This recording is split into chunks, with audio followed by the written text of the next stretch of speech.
Alhamdulillahi wassalatu wassalamu ala man la nabiyya ba'da amma ba'd. Nous voici à la deuxième leçon de la science du sarf. Dans la leçon précédente, j'avais expliqué que les mots dans la langue arabe sont de deux types. Des mots auxquels on a ajouté des lettres et d'autres mots qui sont dépouillés de tout ajout, c'est-à-dire que toutes les lettres présentes dans ces mots sont d'origine. J'avais expliqué ensuite que pour différencier les lettres d'origine des lettres ajoutées et connaître la construction réelle du mot, les savants ont mis en place ce qu'on appelle un wazn, une forme de mesure par lequel nous allons mesurer la forme du mot. Et c'est ce qu'on appelle el-mizanu as-sarfi. Cette mesure est composée à la base de trois lettres, le fa, le rayn et le lam. Le fa pour la première lettre du mot, le rayn pour la deuxième, le lam pour la troisième. Car à la base, dans la langue arabe, les mots sont toujours composés de trois lettres. De là, on comprend donc que les lettres sont soit d'origine ou ajoutées, et également que les mots sont soit dépouillés de tout ajout, soit on y a ajouté des lettres. Ensuite, nous avons dit que les règles de la science du sarf se classent en trois catégories. Des règles qui sont exclusives au nom, d'autres qui sont exclusives au verbe, et d'autres qui sont communes au nom comme au verbe. Nous avons parlé en premier du chapitre des verbes. Pourquoi? Car il est le chapitre le plus facile dans la science du sarf. Nous avons dit que les verbes dépouillés de tout ajout sont de deux types. Des verbes thulathi, c'est-à-dire des verbes composés de trois lettres, et des verbes rubari, des verbes composés de quatre lettres. Très bien. Dans les verbes thulathi, nous avons d'abord étudié le wazn fa'ula, c'est-à-dire un verbe qui aura la forme de fa'ula au mardi, comme karuma. Nous savons que son mudarir, au présent, il sera conjugué à yaf'ulu, al-amr, uf'ul, et le masdar, dans beaucoup de cas, dans la plupart des cas, sera soit fu'ulatan ou fa'alatan. Ensuite, le deuxième wazn qu'on a étudié, c'est fa'ila au mardi, comme tariba. Nous avons dit que dans la majorité des cas, tout verbe au mardi qui est sur la forme fa'ila sera au mudarir yaf'alu, comme tariba yat'abu. Seuls quelques verbes dérogent à cette règle. Très bien. Dans la leçon d'aujourd'hui, nous allons voir le troisième chapitre des verbes thulathi, le chapitre de fa'ala. إذا كان الفعل فعل في الماضي فمضارعه قد يكون يفعل وقد يكون على وزن يفعل أو يفعل ثم الأمر ينبني على مضارعه كما درسناه في الأجرومية. Très bien. Le verbe fa'ala au mardi. Fa'ala, lorsqu'il sera conjugué au mudarir, a trois formes possibles. Les trois harakat possibles. Yaf'alu, yaf'ulu, yaf'ilu. Et ensuite, al-amr se construit en fonction du mudarir, comme on l'a étudié dans al-ajurumiyya. Exemple. Mithaluhu, fa'ala kataba yaktubu. Yani fa'ala yaf'ulu. Daraba yadribu, fa'ala yaf'ilu. Dhahaba yadhabu, fa'ala yaf'alu. Donc voici tous les exemples possibles avec le verbe fa'ala. Très bien, maintenant la question qui nous intéresse est ce que nous n'avons pas encore étudié jusqu'à présent. Est-ce qu'il existe des règles ici qui peuvent nous aider à connaître le mudarir du verbe ala al-wazni fa'ala fil mardi? Sachez que les savants classent la conjugaison des verbes en deux catégories. Samari wa qiyasi. Samari, c'est-à-dire qu'il n'y a pas de règle particulière. Nous l'avons entendu comme ça des Arabes et en comparaison aux autres verbes, nous voyons qu'il n'y a pas de règles qui peuvent justifier la conjugaison du verbe de cette sorte. Le deuxième type de conjugaison d'un verbe, c'est ce qu'on appelle qiyasi. Qiyasi, c'est-à-dire qu'il est en accord avec la conjugaison d'autres verbes, à tel point où nous pouvons faire le qiyas sur ces verbes. Le qiyas qui se traduit par l'analogie. C'est-à-dire que lorsqu'on analyse la conjugaison des verbes, nous voyons que lorsque le verbe a telle ou telle caractéristique, eh bien, dans la plupart des cas, il se conjugue comme ça. Rappelez-vous, dans la leçon précédente, j'ai mentionné quelques règles. Je vous ai dit que lorsque le verbe est comme ça, eh bien, dans la plupart des cas, il sera conjugué de la sorte. Et ça, c'est ce qu'on appelle une conjugaison qiyasi, sur laquelle nous pouvons faire l'analogie. Fawaidu fi babi fa'ala. ينقسم هذا الباب إلى قياسي وسماعي. Très bien.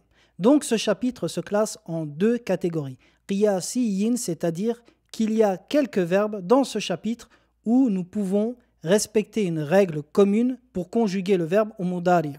Samariyin, c'est-à-dire que les verbes ont entendu de telle manière chez les Arabes et cette manière ne rentre pas dans une règle générale de la conjugaison. C'est-à-dire que nous devons apprendre le verbe comme tel, sans chercher de règles particulières derrière ça. Très bien. Donc maintenant, nous allons parler forcément des verbes thulathi ala wazni fa'ala idha kana qiyasiyan. Ce qui nous intéresse, c'est ceux qui sont qiyasi. Pourquoi? Car les autres sont forcément samari et à nous de les apprendre comme ils ont été entendus chez les Arabes. Très bien. Le qiyasi du verbe thulathi ala wazni fa'ala thalathatu aqsam. Ma kana qiyasu ayni mudari'i al-kasra wa ma kana qiyasu ayni mudari'i al-fatha wa ma kana qiyasu ayni mudari'ihi al-fatha wa ma kana qiyasu ayni mudari'ihi ad-damma. Très bien, qu'est-ce que ça veut dire? Ma kana qiyasu ayni mudari'ihi. Aynul mudari', c'est ce qui nous intéresse dans la conjugaison. Pourquoi? Car c'est sur le ayn que la harakat va changer. Ici, on dit ma kana qiyasu ayni mudari'ihi al-kasra, c'est-à-dire lorsque l'analogie implique que le ayn ou mudari' soit une kasra. Autrement dit, la règle qui implique que lorsque nous conjuguons le verbe ala wazni fa'ala, eh bien au mudari' il prendra une kasra sur le ayn. Et ceci dans trois cas possibles. Le premier cas, ma kana fa'ul fi'li wawan. Lorsque le fa du verbe est un waw. Lorsque je dis le fa, ici je parle du wazn, fa'ala, c'est-à-dire la première lettre du verbe. Donc, ma kana fa'ul fi'li wawan. Lorsque la première lettre du verbe est un waw. Eh bien, dans ce cas, le qiyas, l'analogie, veut que le mudari' soit avec une kasra sur le ayn. Par exemple, wa'ada. Wa'ada, ici, la première lettre, fa'ul fi'li wawun. Wa'ada ala wazni fa'ala. Fa'ul fi'li huwa wawun. Wa qulna ma kana fa'ul fi'li wawan fa kana qiyasu عين مضارعه الكسر. إذن في المضارع يكون القياس على كسر العين فنقول وعد يعد فعل يفعل وعظ يعظ وجب يجب فعل يفعل. Donc vous comprenez, lorsque le verbe ala wazni fa'ala débute par un waw au mudari', il sera dans la plupart des cas ala wazni yaf'ilu au mudari'. Wa'ada yaridu. Donc ça c'est une chose qui va nous aider pour connaître la conjugaison des verbes ala wazni fa'ala qui débutent par un waw. Deuxième cas, ma kana lamul fi'li ya'an. والذي نريد باللام الفعل هنا هو آخر حرف الفعل لام لفعل. إذا كان لام الفعل ياء فكان عين مضارعه مكسورا. نقول رمى. رمى هنا الألف في الأصل هو ياء فرمى نقول يرمي. جرى يجري. وعى يغي. Très bien. Deuxième cas où nous conjuguerons fa'ala yaf'ilu avec le qiyas. Lorsque la dernière lettre du verbe sera un ya, comme rama, jara, wa'a. Très bien. Certains me diront ici, ce n'est pas un ya, c'est un alif. Eh bien, sachez que les lettres défectueuses dans la langue arabe, le alif, le ya et le wa, ont été nommées défectueuses car celles-ci peuvent changer de forme. Par exemple, yaqulu, qala. L'asl c'est qawala. Le asl c'est un waw et non un alif. Pareil ici. Rama, le asl c'est un ya. Et comment reconnaître ou connaître la lettre d'origine dans ces cas-là? Eh bien, il faut revenir au masdar. Par exemple, qala, on dit qawlan. On voit que la lettre d'origine c'est un waw. Rama, ramyan. Donc on voit que la lettre d'origine c'est un ya. Très bien. Lorsque je vous dis donc rama, quelle est la dernière lettre du mot ici? Eh bien, en réalité, ce alif est un ya. Donc, lorsque on va le conjuguer au mudari', lorsque la dernière lettre du verbe est un ya et qu'il est à la wazni fa'ala, nous le conjuguerons à la wazni yaf'ilu. Rama yarmi, jara yajri, wara yari. Troisième cas. ما كان مضاعفا لازما. إذا كان الفعل على وزن فعل وهو مضاعف، المضاعف هو الذي يكون عين الفعل ولامه من جنس واحد. مثاله مد، حن، فل، رد، هذا هو المضاعف. ثم المضاعف على وزن فعل إما أن يكون لازما لا يحتاج إلى مفعول به، وإما أن يكون متعديا بمعنى أنه يحتاج إلى مفعول به. فإذا كان هذا الفعل لازما ومضاعفا كان مضارعه يصرف على يفعل. مثاله حن يحن، فر يفر، فل يفل. Donc tous ces verbes. Donc troisième cas possible. Lorsque le verbe à la wazni fa'ala sera muda'af. Muda'af, c'est-à-dire que le rayn et le lem du verbe sont du même genre, c'est-à-dire que c'est la même lettre. Et également qu'il est lazim, c'est-à-dire qu'il n'a pas besoin de maf'oulun bihi, et bien dans ce cas le verbe se conjuguera fa'ala yaf'ilu. Par exemple, hanna yahinnu. Hanna, c'est le fait de désirer une chose, avoir de la nostalgie pour une chose. Farra yafirru, fuir. Falla yafillu, s'enfuir. Falla s'emploie par exemple pour la guerre. Falla min al-ma'raka, s'enfuir du champ de bataille. Donc voici trois cas où nous pourrons faire le qiyas lorsque le verbe est à la wazni fa'ala. Nous saurons qu'au mudari' ce sera yaf'ilu.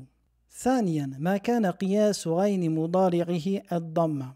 Très bien, ici nous allons voir quelques règles du qiyas par lesquelles nous saurons que le mudari' est à la wazni yaf'ulu. Fa'ala yaf'ulu. Premier cas, ما كان عين الفعل واوا. إذا كان عين الفعل واوا بمعنى إذا كان الحرف الأوسط واوا. مثاله قال يقول، داس يدوس. فإذا كان عين الفعل واوا كان قياس عين مضارعه الضم. قال يقول، داس يدوس. Donc le premier cas, nous saurons que le mudari' viendra à la wazni yaf'ulu lorsque le ayn du verbe, c'est-à-dire la lettre du milieu, est un waw. Regardez, qala. Quelqu'un ici pourrait me dire encore, qala, la lettre du milieu est un alif. Eh bien, la règle est la même. Comme je vous l'ai dit, le alif est rarement une lettre d'origine. Le alif est souvent transformé d'un ya ou d'un waw. Et pour connaître cela, il faut revenir au masdar. Quel est le masdar du verbe qala? Son masdar est qawl. Donc nous savons que qawl, la lettre du milieu est un waw. Donc lorsque nous disons qala, nous savons que le alif ici est un waw à la base. Et donc son mudari' sera yaqulu. Dasa yadusu. Deuxième cas, makana lamul fi'li wawan. مثاله دعا. هنا الألف في الأصل هو لام، ونعرف ذلك بالرجوع إلى المصدر. دعا دعوة. فمضارعه يدعو يفعل، فعل يفعل، بلا يبلو، فعل يفعل. Donc le deuxième cas, lorsque le lemme du verbe sera un waw, c'est-à-dire la dernière lettre du verbe, comme dans dara.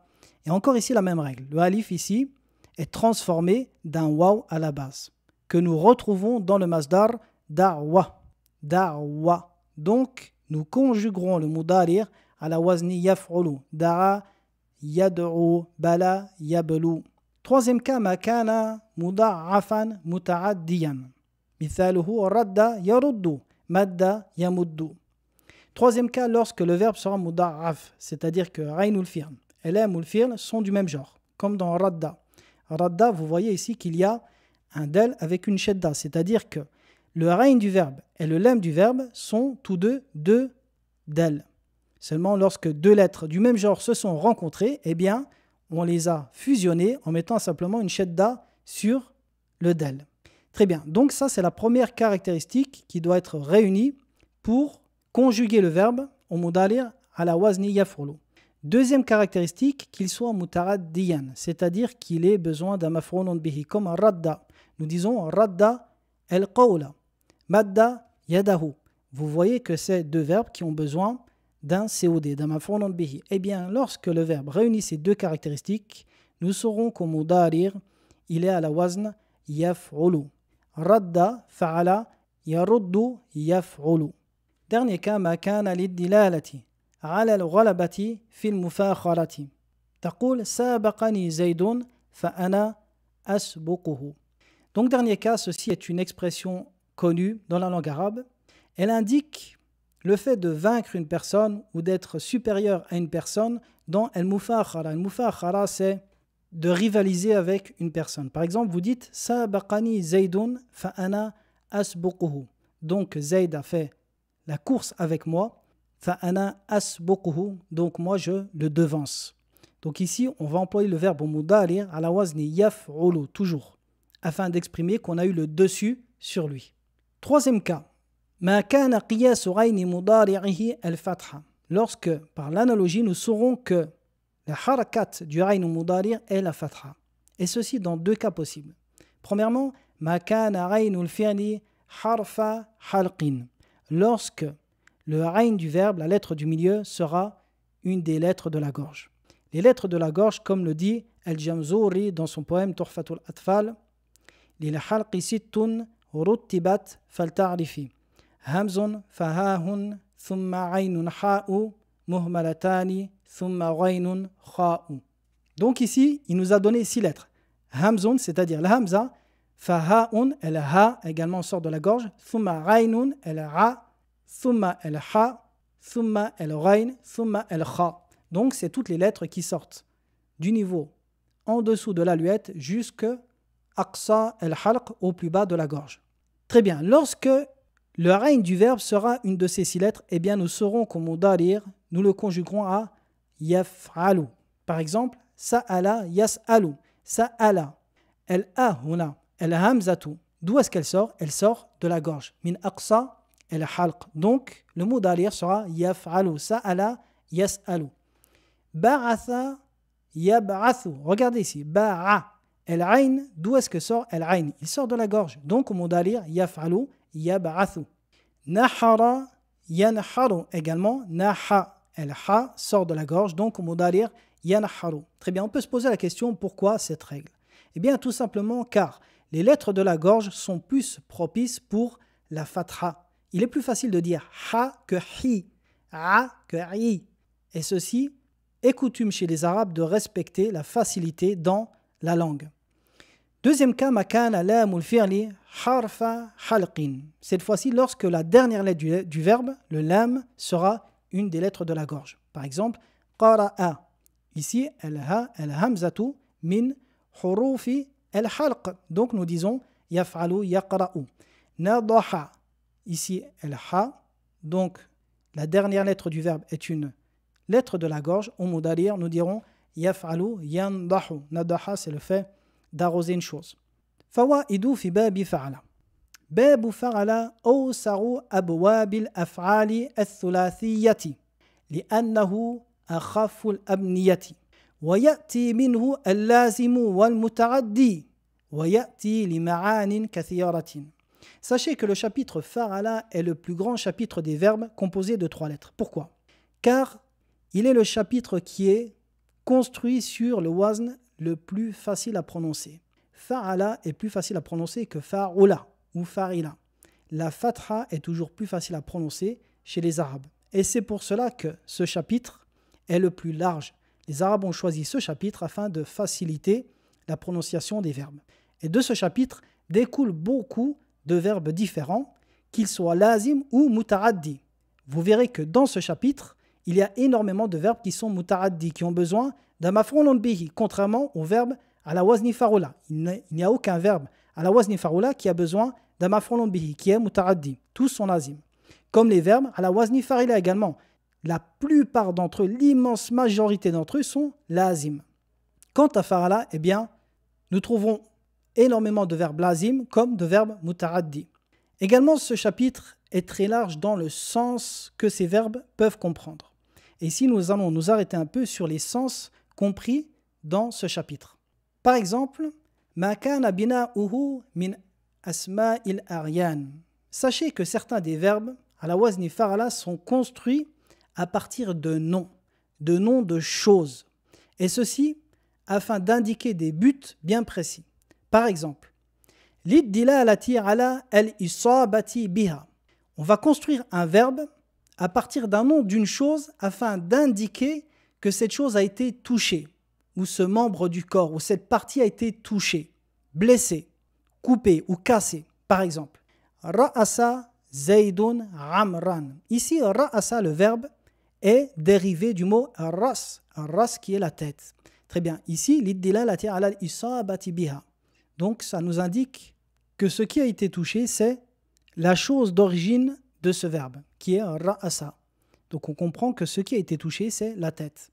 Nous disons également jaladahu, bimarna asaba jildahu, o'anahu, asaba aynahu, ou encore batanahu, asaba batnahu. Donc, il l'a touché au ventre. Fakhadahu, il a touché sa cuisse. Adhanahu, il a touché son oreille. Donc, vous voyez ici, tous ces verbes sont dérivés d'un mot, d'une chose à la base, afin d'indiquer l'endroit qui a été touché. Donc, lil isabati. Deuxième cas, l'iddilalati ala anna al-fa'ila anala al-maf'ula min al-ismi. Afin de nous indiquer que le sujet du verbe va donner au COD, va donner au maf'ulun bihi de la chose dont on a dérivé le verbe. Regardez. Lahama Zaydun Amran. Ici, le verbe lahama a été dérivé de al-lahm, la viande. Donc ici, afin de nous indiquer que al-fa'il anal al-maf'ul. Donc al-fa'il Zayd ici, anal al-maf'ul, c'est-à-dire qu'il a donné au maf'ul de ce dont on a dérivé le verbe, qui est al-lahm. Donc le sens ici, c'est at'amahu lahman. Lahama Zaydun Amran. Donc Zayd a nourri Amr ou a donné à Amr de la viande. On peut dire également labanahu minal laban, il lui a fait boire du lait. Ou tamarahu, il lui a donné des dattes. Donc vous voyez ici, ces mots sont dérivés d'un nom à la base afin de nous indiquer ce que le sujet a donné au COD. Troisièmement, l'iddilalati ala al-amal biha, afin de nous indiquer la chose par laquelle on va faire l'action. Comme ramaha zaydun amran. Ici, ramaha c'est dérivé de ar-rumh, la lance.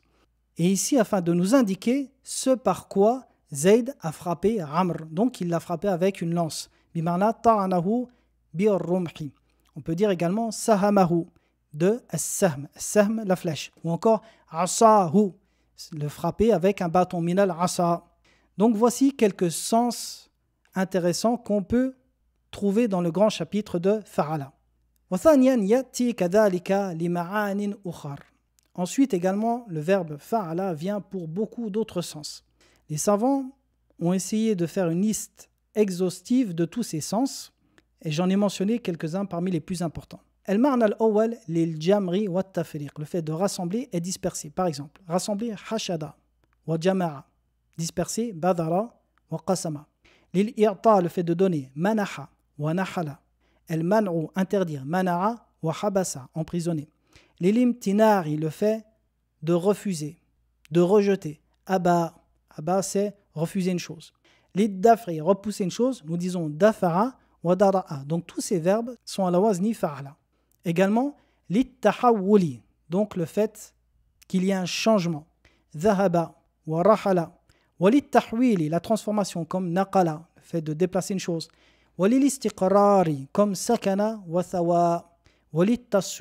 Donc ça c'est un large chapitre dans Bab Fa'ala.